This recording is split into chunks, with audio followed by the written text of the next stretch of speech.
And 3 years after they refugees and internally displaced people are struggling to find shelter, food, and medical supplies. Therefore, the people in Malaysia would like to call the Chinese government to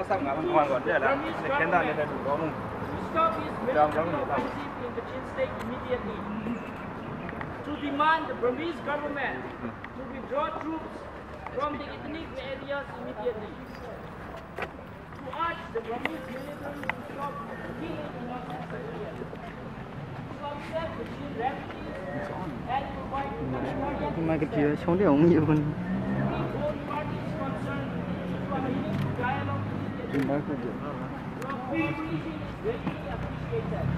Thank you. Sincerely yours, the Chin people in Malaysia.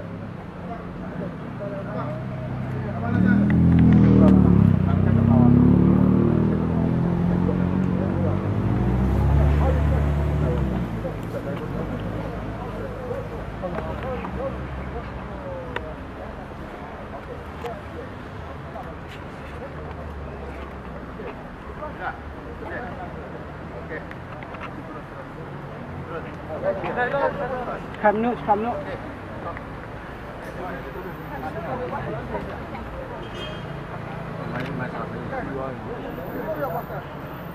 Yeah. Which Canada? Canada. Which Canada? Canada. Go.